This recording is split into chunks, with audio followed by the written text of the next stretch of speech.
പ്രിയപ്പെട്ട ജനാധിപത്യ വിശ്വാസികളെ, പാലക്കാട് ജില്ല കൊല്ലങ്കോടാണ് ഞാൻ ഇപ്പോൾ നിൽക്കുന്നത്.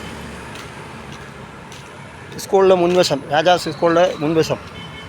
നമ്മുടെ സർക്കാർ പറയുന്നുണ്ട് പെൻഷൻ 1800 രൂപ ആക്കിയെന്ന് പറയുന്നുണ്ട്. എന്നാൽ പെൻഷൻ 1800 രൂപ ആക്കുമ്പോൾ ഈ ഡീസൽ പെട്രോൾ വിലയൊക്കെ തമിഴ്നാട്, കർണാടക, ഇന്ത്യയിൽ തന്നെ ഏറ്റവും കൂടുതൽ പെട്രോൾ ഡീസലിന് വിൽക്കുന്ന സ്ഥലമാണ് ഇവിടെ കേരളത്തിൽ. 108 രൂപ, 107 രൂപ അങ്ങനെയാണ്.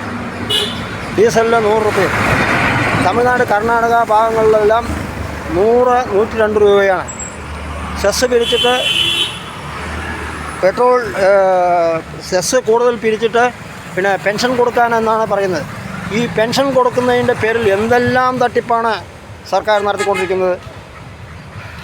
ഉപ്പ് തൊട്ട് കൽപ്പൂരം വരെ എല്ലാ സാധനങ്ങൾക്കും വില കൂട്ടി, പിന്നെ അധിക ടാക്സ് ഈടാക്കി, വീട്ടു നികുതി കൂട്ടി, വീട്ടുകാരൻ ബിൽഡിംഗ് പെർമിറ്റ് എടുക്കാൻ പോയാൽ 10 ഇരട്ടിയാണ് കൂട്ടിയിരിക്കുന്നത്. നേരത്തെ 1000 ഉറുപ്പ്യ കൊടുക്കേണ്ടവിടെ ഇപ്പോൾ 10,000 ഉറുപ്പ്യ കൊടുക്കേണ്ട കണ്ടീഷനാണ് ബിൽഡിംഗ് പെർമിറ്റിന്. അപ്പോൾ തോന്നും പോലെ കുടിവെള്ളത്തിനും ഇലക്ട്രിസിറ്റിക്കും പിന്നെ എല്ലാറ്റിനും വില കൂട്ടിയിരിക്കുകയാണ്. റെക്കോർഡ് വിലയാണ് ഇവിടെ കേരളത്തിലുള്ളത്. ഇത് ജനങ്ങൾക്ക് എല്ലാവർക്കും അറിയാം. കുടിവെള്ളത്തിന് വെള്ളം എന്ന് വാട്ടർ ടാക്സ് 4 പ്രാവശ്യം കൂട്ടി, കറണ്ട് ബില്ല് 4 പ്രാവശ്യം കൂട്ടി, പിന്നെ സർചാർജ് കൂട്ടി, സബ് രജിസ്ട്രാർ ഓഫീസിൽ സ്റ്റാമ്പ് പേപ്പറിൻ്റെ ഈ വാല്യൂ കൂട്ടി, എല്ലാറ്റിനും കൂട്ടിയിട്ടും സർക്കാർ രക്ഷപ്പെടുന്നില്ല. 1.5 ലക്ഷം കോടി ഉറുപ്പ്യാണ് ഉമ്മൻചാണ്ടി ഭരിച്ചത് വരെയുള്ള കടം, പൊതുകടം. ഇപ്പോൾ അത് 5,40,000 കോടിയായി. കടമെടുത്ത് ദൂർത്തടിക്കാനല്ലാതെ ഇവർക്ക് എന്താണ്? സ്വർണ്ണക്കൊള്ള നടത്തി എല്ലാവരും ഇവർ തലപ്പത്തുള്ള ആളുകളൊക്കെ പിടിക്കപ്പെടേണ്ടതാണ്. എത്ര കണ്ട് മുന്നോട്ട് പോകുമെന്നുള്ളത് അറിയില്ല. BJPയും CPM കൂടിയിട്ട് കൂട്ടുകച്ചവടം നടത്തുകയാണ് കേരളത്തിൽ ചെയ്യുന്നത്.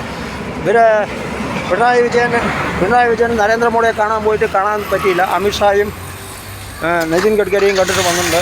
റോഡ് 400 ചില്ലാനം കിലോമീറ്റർ റോഡ് നന്നാക്കും എന്നാണ് നന്നാക്കി ഹൈവേ തുറന്നു കൊടുക്കുന്ന എന്നാണ് പറയണത്. 100 സ്ഥലത്ത് പൊട്ടിയിട്ടുണ്ട്. അതൊക്കെ നേരെയാക്കിയിട്ട് തുറന്നാൽ പോരെ. ഇലക്ഷൻ സ്റ്റണ്ട് എന്തിനാണ്? ഇലക്ഷൻ വന്ന ഉടനെ തുറന്നു കൊടുക്കുക എന്ന് പറഞ്ഞിട്ട് കാര്യമില്ലല്ലോ. 100 കണക്കിന് ബ്രിട്ടീഷുകാരുടെ കാലശേഷം ഒരു 90, 2020, 15 വരെയുള്ള റോഡൊക്കെ നല്ല റോഡുകളായിരുന്നു, കൃത്രിമമില്ലാത്ത റോഡ്. ഇത് റോഡ് പണിയുന്നതിന് മുമ്പ് പൊളിഞ്ഞു പോകേണ്ട കണ്ടീഷനാണ് പല സ്ഥലത്തും.